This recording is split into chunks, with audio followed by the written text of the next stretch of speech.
السلام عليكم ورحمة الله وبركاته، أعزائي وأحبائي متابعين قناة البازل السياسي. النهاردة هنتكلم في موضوع مهم جدا، هو موضوع اللاجئين وعلاقة اللاجئين بالخطة الغربية الشيطانية لتدمير الدولة المصرية. طيب، إيه علاقة اللاجئين بالخطط الغربية أو الخطط الشيطانية الغربية لتدمير الدولة المصرية، وإزاي؟ مبدئيا كده عاوزين نفهم حاجات او نتفق على مسلمات معينة علشان نقدر نوصل لل... لل...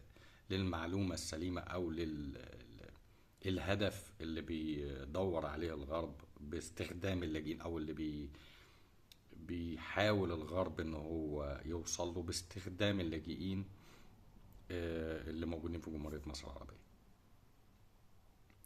مبدئيا كده، اللاجئين اللي موجودين في جمهورية مصر العربية في الغالب هم سوريين أو سودانيين أو ليبيين أو يمنيين.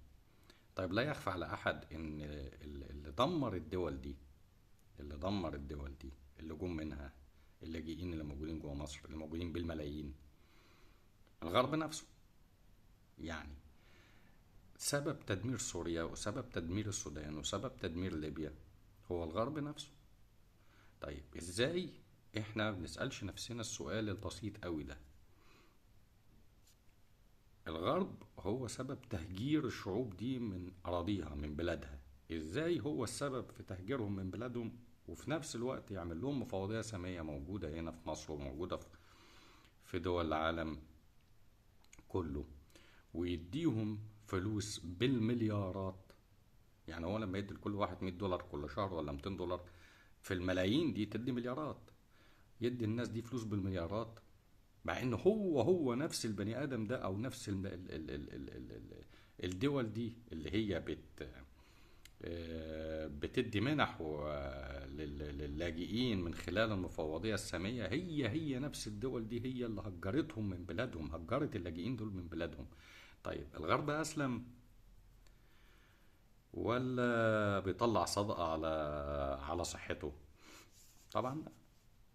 طب منين انت اللي هجرته وانت اللي مشيته من ارضه وانت اللي قتلته وقتلت عياله، ومنين بتقول حقوق الانسان وبتديله فلوس ومليارات؟ حدها ما تحدفش كتاكيت. منين ده ومنين ده؟ يبقى هو ليه هدف من ان الراجل اللاجئ اللي هو طلعه من بلده وهجره من بلده يوصل او يخش مصر وبأعداد كبيرة بالملايين. يعني لو بصيت هتلاقي ان اغلب اللاجئين اللي طلعوا من الدول دي، هم انتشروا في العالم كله، بس اغلبهم متركزين في مصر. يعني هتلاقي اكتر اعداد للسودانيين هي في مصر. يعني لو دورت في بلاد العالم كله هتلاقي اكتر لاجئين سودانيين في العالم موجودين في مصر، واكتر لاجئين سوريين في العالم هتلاقيهم لاجئين عندك، وكذلك الليبيين واليمنيين. ولو لقيتهم في بلاد تانية هم عددهم كتير في بلاد تانية، بس مش هتلاقيهم متركزين في بلد واحدة بالعدد الكبير قوي ده، بالملايين. يعني هتلاقيهم أعداد كبيرة بس مش كده، بس مش بالمنظر ده. حتى في دول أوروبية هتلاقي فيه منهم يعني، بس مش بالأرقام الكبيرة دي. طيب، هو إيه الهدف بتاع الغرب من إنه هو يبعت لك أو يدخل عندك لاجئين بالملايين؟ هتقول لي الهدف هذا هدف اقتصادي، ان هو عاوز يضربك اقتصاديا ويعجزك وكده. كلام جميل وصح وكل حاجة، بس مش هو ده الهدف الأساسي. ده هدف فرعي. الهدف الأساسي حاجة تانية خالص، أو ده عرض للمرض اللي هو بيعمله. الهدف الأساسي شيء تاني خالص. هو الهدف الأساسي هو تغيير التركيبة السكانية للمجتمع المصري. طيب، هو عاوز غير التركيبة السكانية للمجتمع المصري ليه؟ اقول لك انا بقى ليه. الحكايه بقى ترجع لموضوع البازل السياسي اللي احنا اتكلمنا فيه في الاول، فلازم الناس تشوف الحلقات اللي قبل كده علشان تفهم ايه اللي بعد كده، لانه هو مبني عليه.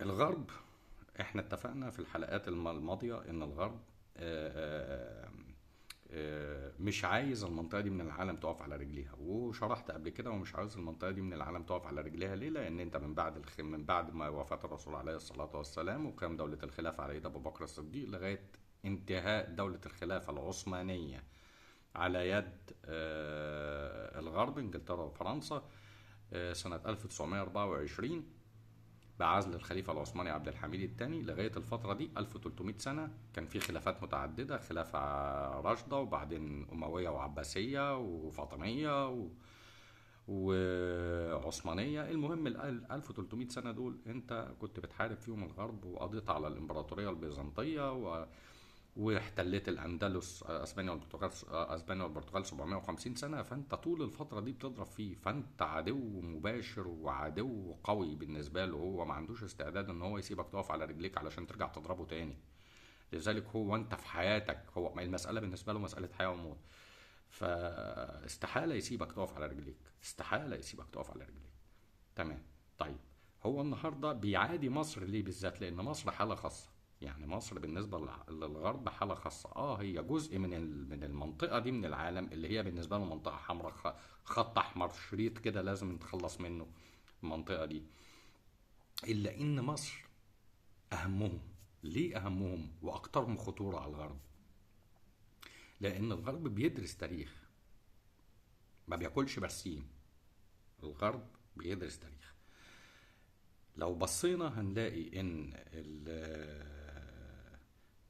وعلى فكرة كل اللي انا بقوله ده له علاقة باللاجئين، وهتعرف دلوقتي له علاقة باللاجئين، بس استمر معايا علشان تفهم المعلومة.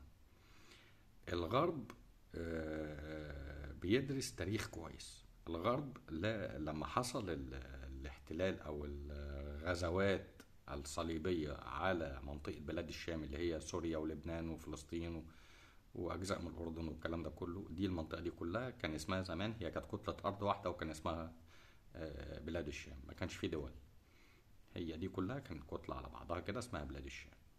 طيب، الغرب حصل طبعا، انتوا بتتفرجوا على افلام وكلام من ده، انه فيلم صلاح الدين والكلام ده، ده حقيقه، بس هو في شويه معلومات تاريخيه مش مظبوطه في الفيلم. بس هو الموضوع العام او الفكره العامه هو كان كده. الغرب جه واحتل المنطقة دي من العالم، اللي هي فلسطين وسوريا ولبنان والحتة دي. احتل المنطقة دي من العالم وقعد فيها تقريبا 200 سنة. ده في الغزوات الصليبية، ده الاحتلال التاني، لأنه كان في احتلال أولاني اللي هو الاحتلال الرومي، ده كان قبل الإسلام. إنما بعد الإسلام هو حاول يرجع تاني للمنطقة دي من العالم، واستخدم الدين كوسيلة مواصلات علشان يقدر يجند بيه الملوك الغربيين، يقدروا يجندوا بيه شعوبهم. لأنه هيفسر له إزاي إن أنا هاخدك أوديك الدولة بعيد عنك وانت ما تعرفهاش هي فين على الخريطة اصلا، عشان تحارب فيها وتموت هناك. فهو كان بيستخدم الدين وسيلة. احنا بنحارب علشان الصليب، علشان الدين، علشان هو كان بينشط النزعة الدينية في قلب الناس علشان يقبلوا انهم يتجندوا ويروحوا يحاربوا في دول غريبة بالنسبة لهم، وهم مش كسبانين منها حاجة وما لهمش علاقة بيه. فكان الدين وسيلة، ده في الحروب الصليبية عموما علشان ما نتشتتش. الغرب الغرب جه وقعد فعلا في المنطقة دي من العالم، اللي هي في بلاد الشام. طيب، مين اللي طلعه من المنطقة دي؟ صلاح الدين في معركة حطين. صلاح الدين ده مين؟ ده راجل كردي، ما هوش مصري، بس هو كان ملك مصر في الوقت ده، واللي طلعه الجيش المصري، اللي طلع الغربيين من القدس ومن بلاد الشام، من اغلب بلاد الشام كان الجيش المصري. طيب، الغرب طبعا الكلام ده ما يعديش عليه كده، كوتش برسيم زي ما احنا قلنا. طيب، حصل في حاجة اسمها الغزو التتري للعالم كله، مش للمنطقة العربية بس. يعني التتار دول قبائل كانت موجودة على هضبة التبت في آسيا، ودخلت ضربت الدولة الخوارزمية وقتلت الناس، ودخلت الدولة العباسية ودبحت الخليفة العباسي ودبحت الناس، ودخلت الشام ودبحت في الناس، واحتلت الأراضي دي كلها. وقبل كده دخلت روسيا واحتلتها، ودخلت أوكرانيا واحتلتها، ودخلت على وصلت لغاية حدود برلين. ولولا في قائد من قوات ال التتار مات، وقواد التتار اللي كانوا موجودين في أوروبا رجعوا تاني علشان خاطر توزيع تركة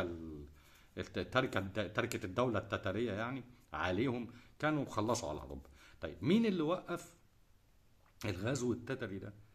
مين اللي وقف الغزو التتري ده ورجعه تاني، ووقف التمدد التتري اللي كان بيهدد العالم كله، بيهدد العالم العربي، لدرجة ان المؤرخين العرب بطلوا يؤرخوا في اياميها، لان قال لك دول ياجوج وماجوج ودي نهاية الكون، فخلاص هم الموضوع انتهى بالنسبة لهم.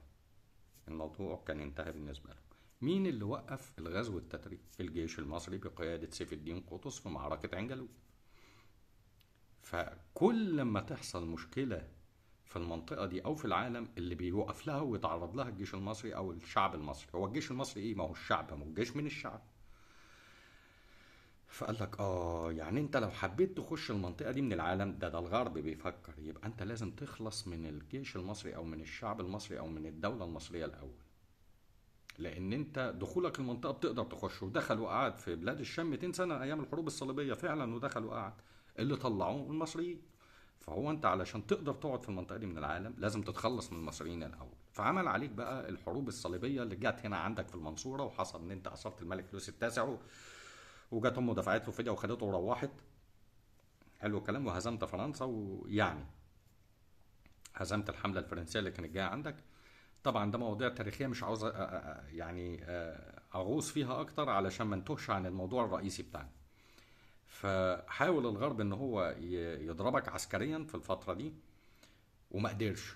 جت بعدها حمله نابليون بونابرت بعد كده بشويه، وحاولوا برضو ان هم يقعدوا. جه قعد 3 سنين في مصر وبرضه ما قدرش يكمل وروح. بس هو ساب توصيات لملك فرنسا قال له فيها ان مصر دي امبراطوريه نايمه، وان مصر دي لازم نسيطر عليها، لان احنا لو ما قدرناش نسيطر على الدوله دي لو فاقت هتهدد الغرب، وهتهدد الوجود الفرنسي، وهتهدد الحضاره الغربيه وي وي وي.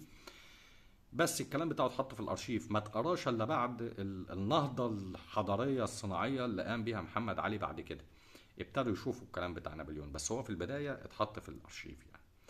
طيب، كان من الكلام اللي كان بيقوله نابليون ان احنا عاوزين نسيطر على الدوله دي. طبعا هنسيطر على الدوله دي، قال لك احنا عسكريا ما نقدرش يتسيطر عليها، لانه قابل مقاومه جامده من الشعب المصري. حتى مع ان الجيش الفرنسي كان جيش متطور ومعاه اسلحه، والشعب المصري كان في الوقت ده كان متخلف عن الفتره الزمنيه دي، الا انه واجه مقاومه صعبه، مقاومه شديده من المصريين. فأيقن إن وجوده في المنطقة أو في الدولة دي مش هيبقى سهل ومش هيطول. فقال لك يبقى احنا لازم نسيطر على الدولة دي عن طريق عملاء لينا. فحب ان هو يجند عملاء ليه من الشيوخ زي عمر مكرم وخلافه. حب يجند من الناس دي، ما حدش وافقه. حب يجند من المصريين، ما حدش قبل انه يبقى تابع ليه او تابع لفرنسا. ففكر، فما لقاش ان هو يدور على ناس يكون منهم فيهم من المصريين يعني، علشان يقدروا يتعاملوا معاهم، لان غير كده مش حدش هيقدر يتعامل معاهم. اي دولة اوروبية او غربية حاولوا عسكريا ما نفعوش، حاولوا سياسيا ما نفعوش الغرب. فقال لك بس خلاص، احنا عاوزين حد منهم يبقى تابع لينا وهو اللي يتعامل معاهم، يعني التعامل بالوكالة يعني. ففكر نابليون، ما لقاش في النهايه هدا تفكيره الشيطاني انه هو يوظف جماعه معينه. ومن هنا جت حكايه اسرائيل مش وعد بلفور الانجليزي ده في الاخر، انما بدايه التفكير في موضوع ان هو يبقى فيه كيان زي سرطاني موجود في المنطقه، كان اللي فكر فيه نابليون بونابرت. هو اللي فكر، هو بدايه الحكايه دي. فكر ان هو يعمل كيان وظيفي يكون التبعية لفرنسا، لانهم اقلية بس في نفس الوقت هم من تركيبة الشعب وفاهمين وفاهمهم وعايش وسطهم. فهو فكر ان هو يعمل اليهود ان هم يسيطروا على البلد، على مصر، ويتحكم من خلال اليهود في الدولة، لانهم اصلا من هنا. اصلا كان في يهود قاعدين في مصر كتير. فهو قال لك خلاص، المجموعة دي احنا ممكن نسيطر من خلالها. طبعا القصة دي ما حصلتش، وتوصيات نابليون اتحطت في الارشيف ومحدش قراها، وما اتقرتش الا بعد لما محمد علي جه وشاف نفس اللي شافه نابليون بونابرت. قال لك دي امبراطوريه نايمه واقدر اوقفها على رجليها، وهوقفها. وعمل نهضه عسكريه وسياسيه واقتصاديه، وبعت ناس بره وكلام من ده. المهم برضو مش هي دي الحكايه فين بقى الشاهد في الموضوع ايه؟ ان انت لما شافك نابليون بونابرت وشافتك الدول الغربية، حست بخطورتك، لان انت دايما تاريخيا انت كنت العقلة او العصاية او المسمار اللي في حلقها، اللي كل ما يجي يتدخل في المنطقة دي من العالم كنت تطلع له وتهاجمه وتحاربه وتدافع عن المنطقة دي من العالم. قال لك يبقى انت عشان تسيطر على المنطقة دي من العالم لازم تخلص من الدولة دي. طيب، حاول عسكريا بالحروب الصليبية، بعد كده ما ينفعش. حاول ان هو يسيطر بناس، يشتري ناس يعني يبقوا وكلاءه، عملاء يعني، ما قدرش. ففضلت الحكاية على كده لغاية لما جه محمد علي وعمل النهضة اللي احنا قلنا عليها، وابتدى الغرب يشوف ان كلام نابليون بونابرت بيتحقق فعلا. فعلا الدولة دي دولة خطر ولازم نسيطر عليها. فابتدى التفكير بعد كده في موضوع اسرائيل، وموضوع ان انا احط دولة هنا كيان وظيفي علشان يسيطر على الدولة دي. يعني هو حط اسرائيل في فلسطين علشان هو مش قادر يحطها في مصر. هو لو كان يقدر يحطها في مصر كان حطها، انما هو حطها في فلسطين عشان يسيطر على الدولة اللي جنبها، اللي على حدودها، يسيطر على مصر. هي وسيلة للسيطرة على مصر وتحجيمها علشان ما تكبرش وتقوى. يبقى دايما آه، محطوطة في الزاوية، قافل عليها. حلو الكلام، كلام جميل. طيب ايه موضوع اللاجئين؟ ايه اللي جاب اللاجئين في الفيلم اللي انا قلته ده كله؟ هقول لك انا ايه اللي جاب اللاجئين في الفيلم ده كله. طيب هو لما فكر في الفكر ده قال لك يبقى ما ينفعش مع المصريين غير الجماعه اللي هم منهم فيهم، اللي هم اليهود دول. فجابوا اليهود وحط زي ما قلت وحطوهم في فلسطين علشان يضربوا المصريين. وفعلا حصلت حرب 67 بعد كده في التاريخ الحديث. ولما حصلت حرب 67 جه الجيش الإسرائيلي ضرب الجيش المصري. مش ما يخصنيش بقى خيانة مش خيانة، أسباب اللي حصل إيه، مش هي دي الحكاية. الحكاية إن أنت انهزمت في الحرب. فهزيمتك في الحرب خلت الغرب قالت الفكر بتاعنا صح. هو دول الجماعة الوظيفية اللي احنا حطيناهم في المنطقة، هم اللي في المنطقة دي هم اللي هيسيطروا على دول. هم دول اللي ينفعوا مع دول، هم اللي معاهم مفاتيح دول. اللي معاه مفاتيح المصريين ويقدر يسيطر عليهم هم الجماعة اليهود. فقال لك يبقى احنا كنا بنفكر صح. بس حصلت حاجة غريبة جدا. إسرائيل احتلت من الدول العربية تقريبا، الدول العربية اللي حواليها كلها أراضي. يعني من سوريا احتلت، من لبنان احتلت، من مصر احتلت من كل الدول اللي حواليها. طيب الغريب واللي محدش واخد باله منه او محدش بيتكلم فيه، انت اسرائيل احتلت من الدول دي كلها ومفيش دوله من الدول دي استردت ارضها غير مصر بس. طب ليه؟ ايه السبب؟ الغرب بيدرس الموضوع، مش عنده سمك لبن تمر هندي. يقول لك ايه الفكره يعني؟ اشمعنى الدوله دي الوحيده اللي بعد 6 سنين بس من منح من توقيت ما احتلت اسرائيل في 67 الاراضي المصريه سينا، بعد 6 سنين فقط يرجع الجيش المصري ويرجع الشعب المصري ياخد ارضه تاني ويعمل اعظم انتصار في التاريخ؟ ما هو في سبب. الغرب بيدرس الكلام ده. قال لك طب ما في دول عربيه كتير احتلت، اشمعنى دول؟ اشمعنى دول اللي فاقوا يعني؟ قال لك السبب ان الجيش المصري جيش قوي. قال لك لا، الجيش المصري مش جيش قوي. الجيش المصري هو الجيش اللي انهزم في 67، هو نفس الجيش اللي انتصر في 73. يعني بيضرب وتضرب زيه زي اي جيش في الدنيا. يعني المساله مش في قوه في الجيش، هي المساله مساله، قال لك مساله اللحمه الشعبيه.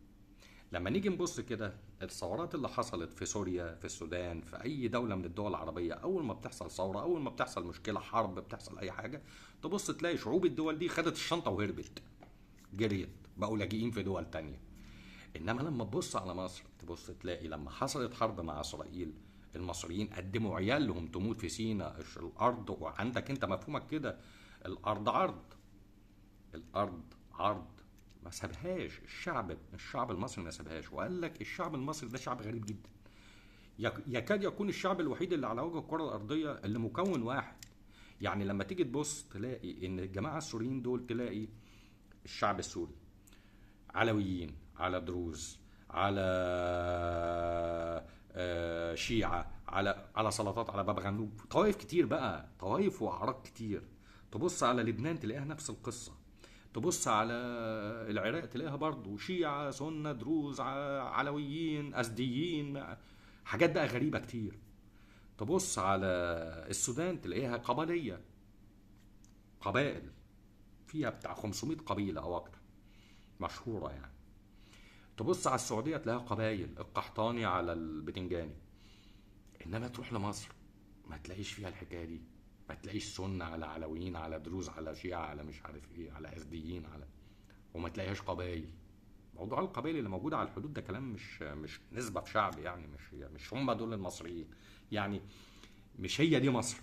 اما يكون في عندك 3 4 قبائل، 10 قبائل حتى، تعدادهم ايه يعني بالنسبة للشعب المصري؟ حاجة، مش ده الشعب المصري. حلو الكلام. دي المشكلة. فهو المشكلة او السبب اللي مخلي الدولة دي قوية واقفة على رجليها مش الجيش. هو الجيش من الشعب ده. فطالما الشعب متماسك الجيش هيبقى متماسك، ما هو منه، ما هو اللي بيكون الجيش الشعب نفسه. حلو الكلام، كلام جميل. قال لك الشعب المصري الشعب الوحيد اللي يكاد يكون مكون واحد، اكتر من 90% مسلمين سنة، واقل من 10% مسيحيين ارثوذكس. حتى المسيحيين مش طوائف كتير، طبعا في طوائف تانية بس مش نسب. يعني هتلاقي كاثوليك، هتلاقي شهود يهوه، هتلاقي حاجات تانية بس مش نسب. مش نسب في المكون الكبير الشعبي بتاع مصر. ان النسب الكبيره الرئيسيه هتلاقيها ارثوذكس. فانت تلاقي في لحمه في الشعب، في تجانس، والشعب مش قبلي، مش قبائل، مش متناحر، ولا اعراق مختلفه، ولا ديانات متناحره مختلفه. ففي لحمه، هي دي سبب قوه الشعب المصري. فقال لك خلاص اضربه في قوته.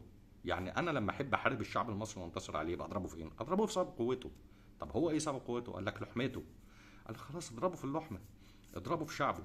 فدخل عليه هجرات بالملايين، بلاجئين جايين من البلاد اللي فيها قبائل، والبلاد اللي فيها ديانات وديانات مختلفة وشيع مختلفة وأعراق مختلفة، علشان خاطر يستوطنوا الأرض أو يتجوزوا من المصريين، ويبتدي يتغير التركيبة السكانية بتاعت مصر، وتتحول لتركيبة مش متجانسة ومتنافرة. وبعد كده يحصل يبقى انت شعبك عامل زي الشعب السوري وعامل زي الشعب السوداني، ياخد الشنطة ويهرب، ياخد الشنطة ويجري. شعب مفكك وما عندوش ولاء للأرض، ما عندوش ولاء للأرض. شعب أصوله أصلا مش مصرية. لما يبقى عندك واحد سوري وعندك واحد سوداني، لما يتجوز ويقعد هنا في مصر، يتجوز من مصرية أو سودانية أو سورية، تتجوز من مصري ويستوطن. النسل اللي جاي ده ما هوش أصيل، مش ابن البلد الأصيل، مجنس. ما ولاؤه ما تقدرش تمسكه. يعني ده نمرة واحد. نمرة اتنين، هو كمان بيستوطن هو نفسه بعيلته بمراته. السوري بيجي بمراته بعياله وبيقعد اصلا، والسوداني كذلك، حتى بغض النظر عن انه هو بيتجوز مصرية او بتتجوز سوري او سوداني، لا، هو نفسه بعيلته جاي وقاعد.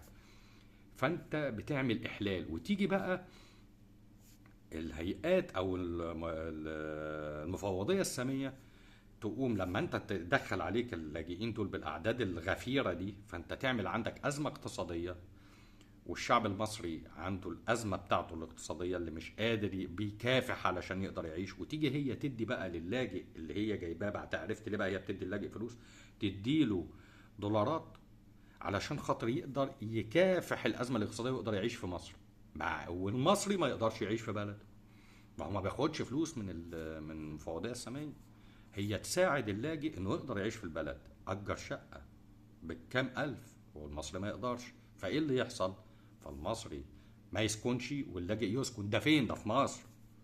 انت فاهمني؟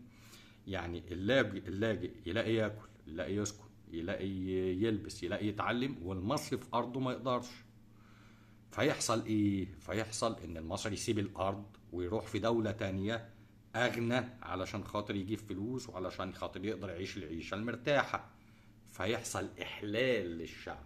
يجيب الراجل السوري والسوداني يقعد وهو يديله فلوس علشان يقدر يكافح الازمة الاقتصادية ويقدر يعيش السوري والسوداني في الاراضي المصرية، والمصري يسيب البلد ويمشي. انا النهاردة لو عندي شاب مصري عنده 20 سنة عاوز يتجوز، عاوز شقة، يجي يدور على شقة ما يلاقيش، يلاقي السوري والسوداني والليبي واليمني واخدينها ورفعوا اسعار الايجارات واسعار الشقق في الشراء والبيع.